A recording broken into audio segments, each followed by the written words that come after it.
This is a wireless light switch and control module that allows you to convert a light that is not switched to one that is switched with a wireless switch, but you have to do some wiring. So I was sent this to review for free. If you wanted to purchase it, it's only about $12, which seems pretty inexpensive for what it claims to be. They haven't paid me for this review, and my opinions remain my own. So in the box, we have the wireless receiver control module itself. We have this wall mount light switch. We have a little bit of mounting hardware here, some wiring nuts, some screws to mount this back plate for the light switch, and then we have the instructions. Now, it does say that you will need to provide your own 12-volt type 23A battery for this light switch, so you can plan on having to get one of those batteries before it's going to work. And so the max rating on this, it says 15 amps resistive, 10 amps for tungsten, 8 amps for fluorescent. And on the listing, it said 200 watts for LED. So this guy here seems to be, 15 amps, 10 amps. So I think probably you're safe with pretty much any light. I don't know if I'd want to run an electric motor or something heavy duty off of this guy. So the general idea here is you have these wires for red, which goes to your line, and neutral, which is blue, and so that's your input. And then the output here is the line is black and the neutral is white. So essentially, you put this between your light and the power source, and this guy will turn that guy on and off when you push the button here. And this is just a single push button. It's not like it has an on and off state. So whatever state this is in, when you push the button, it flips to the opposite state. According to the instructions, it is 433.92 megahertz frequency. The remote range is 100 feet line of sight. So, basically if you mount this in a room, as long as this guy's controlling something in the room, it should be fine.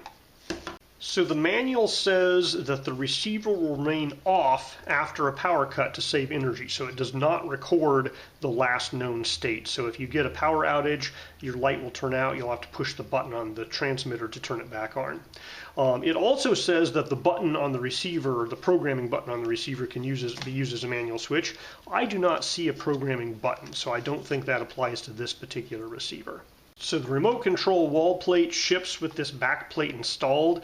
You basically, this is the bottom where the line is and the button is. You pull this towards the bottom and it still kind of stays on. You have to physically pry it up after pulling it down to get it off. And you can see there's 4 screw hole type things here, but to make mounting easier, you just screw this to the wall, level it, and then this guy snaps on to it. And once it's snapped on, it's pretty well connected. It's not going to move around easily. Now, this is the battery compartment. You have to push to open. And now we just need to find that 12-volt battery. All right, so this 23A 12-volt battery is not a very common size. You can certainly order it online. A specialized battery shop would have them. Maybe a hardware store would have them, but you're probably not going to find this at a supermarket. So once you have the battery installed, every time you push this, the little red light will indicate that it's transmitting. And if that light ever gets dim or goes out, it means you need to replace your battery. So just for illustrative purposes to test this guy out, I am going to be installing it temporarily on this plug here. And so you can see the plug here, they have the blue and the red for the line and the neutral. So we're basically going to hook this up to the plug, and I'll use the wire nuts to hook these wires into these guys here. And so we'll make this light that's previously switched with this guy, switched with the remote. Alright, this is for illustrative purposes only. Obviously you shouldn't just have wires exposed with wire nuts hanging around. But basically we have the module connected between the power and the light source.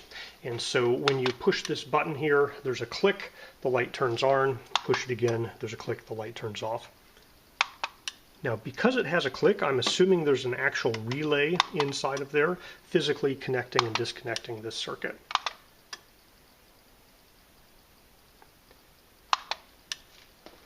So the light is turned on. I am going to unplug the module. I heard the relay click off when it lost power. Now when I plug the module back in, unlike what the instructions said, the light kept the same state it was on before. So it does look like it might remember the state. So I'm going to push this button, turns off, so the light is off. I unplug, plug back in, and now the light turned on. So that's actually the absolute reverse of what the instructions said, because the instructions said that the light would stay off when you got a power cut. But what's actually happening is if the power is removed and it gets plugged back in or turned back on, the light turns on by default. And that might not be behavior you want. If you have a power outage in the middle of the night, you know, when the power comes back, the light's going to turn on and wake you up. So that's, you know, a good thing to know about this module is what the default power on state is, and in this case it's powering the light.